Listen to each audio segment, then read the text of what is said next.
Feasibility study की जाएगी। इसके अलावा एक लैंड ब्रिज की फिजिबिलिटी को भी जांचने का निर्णय लिया गया। आज श्रीलंका में यूपीआई को लॉन्च करने के लिए हुए समझौते से फिनटेक कनेक्टिविटी भी बढ़ेगी। फ्रेंड्स, आज हमने मछुआरों की आजीविका से जुड़े मुद्दों पर भी चर्चा की। हम सहमत हैं कि हमें इस मामले में एक मानवीय अप्रोच के साथ आगे बढ़ना चाहिए। हमने श्रीलंका में रिकंस्ट्रक्शन और रिकंसिलिएशन पर भी बात की। राष्ट्रपति विक्रम सिंघे ने अपने समावेशी दृष्टिकोण के बारे में मुझे बताया। हम आशा करते हैं कि श्रीलंका सरकार तमिलों की आकांक्षाओं को पूरा करेगी, समानता, न्याय और शांति के लिए पुनर्निर्माण की प्रक्रिया को आगे बढ़ाएगी। 13वें संशोधन का इम्प्लीमेंटेशन और प्रोविंशियल काउंसिल इलेक्शंस कराने की अपनी प्रतिबद्धता को पूर्ण करेगी और श्रीलंका के तमिल समुदाय के लिए रिस्पेक्ट और डिग्निटी की जिंदगी सुनिश्चित करेगी। फ्रेंड्स, यह वर्ष हमारे द्विपक्षीय संबंधों के लिए विशेष महत्व रखता है। हम अपने डिप्लोमेटिक संबंधों की 75वीं वर्षगांठ मना रहे हैं। साथ ही भारतीय मूल का तमिल समुदाय श्रीलंका में अपने आगमन के 200 वर्ष पूरे कर रहा है। मुझे यह कहते हुए खुशी है, इस अवसर पर श्रीलंका के भारतीय मूल के तमिल नागरिकों के लिए 75 करोड़ रुपए की लागत से विभिन्न प्रोजेक्ट्स क्रियान्वित किए जाएंगे।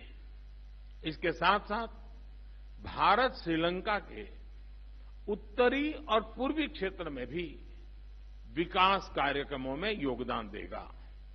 एक्सेलेंसी, एक स्थिर, सुरक्षित और समृद्ध श्रीलंका न केवल भारत के हित में है, बल्कि पूरे इंडियन ओशन रीजन के हित में है।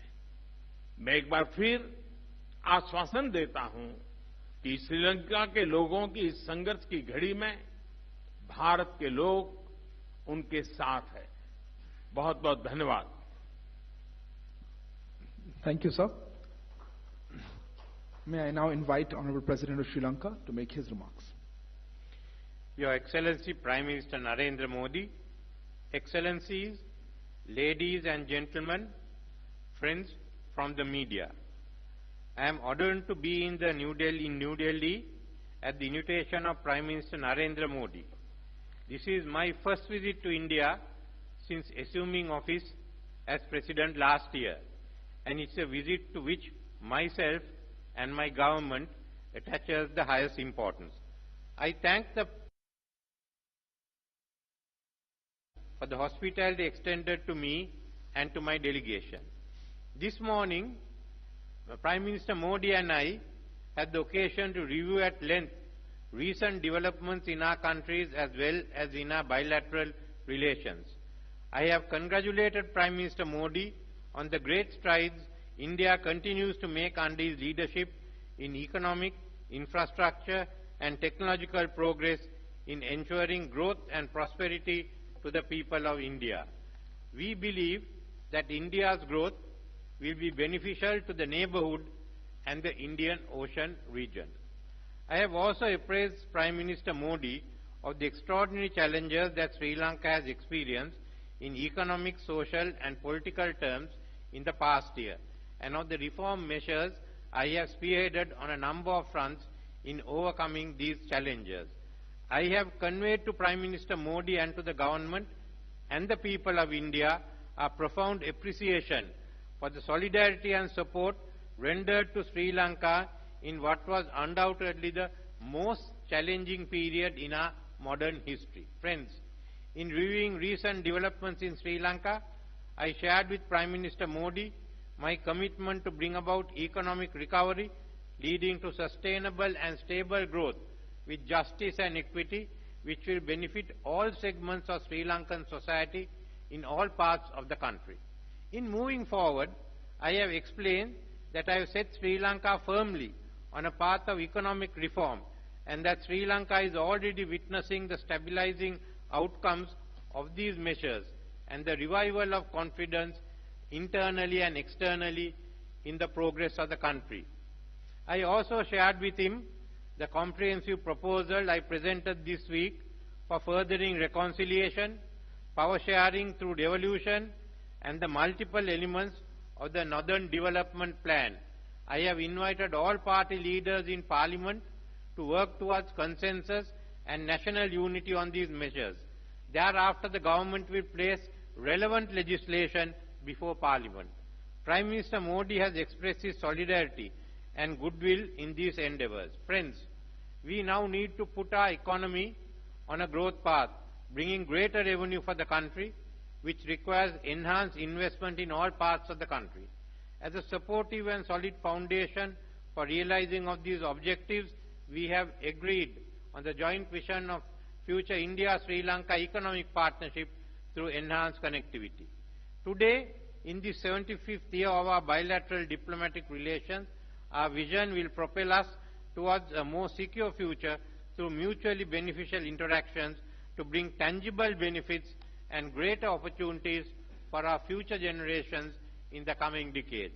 The foundations of our joint vision of greater future connectivity has already been laid through the millennia-old civilization, cultural, and human and commercial interactions between our two countries. The thread of connectivity is woven through our history. In our view, the present time is a most opportune moment to embark on such a vision for the future. We recognize that modern-day connectivity plays a crucial role in realizing our vision of economic partnership. The recent recommencement of Chennai and Jaffna air service is an important step towards air connectivity. We believe that the expansion of aviation connectivity to other destinations and further development of Palal Airport will complement this initiative. Ferry services have been between Thalaimurai, Rameswaram, and Nagapattinam and Kankasanture will add more impetus to sea travel between the two countries. Examining the other forms of connectivity between Sri Lanka and India could become a further catalyst to boost economic growth. We agreed that the Economic and Technology Cooperation Agreement between Sri Lanka and India is critical to enhance bilateral trade and investment in new and priority areas. Sri Lanka is pleased to welcome Indian assistance in digital tech-driven service delivery and the citizen-centric services.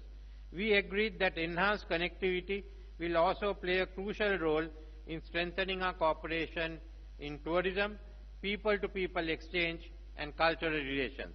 The tourism industry in Sri Lanka is poised to reap the benefits of the post-pandemic world, and India is currently the top market for inbound tourism for Sri Lanka.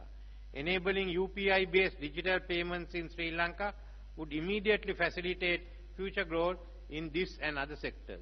In keeping with Sri Lanka's national priorities and global commitment towards a greener economy and also to ensure energy security, Sri Lanka sees valuable opportunities in partnering with India in green and renewable energy development. In this context, I am pleased to note the conclusion of the Memorandum of Understanding for Cooperation in the field of renewable energy. Establishing the high-capacity power grid interconnection between Sri Lanka and India would enable two-way electricity trade between the two countries.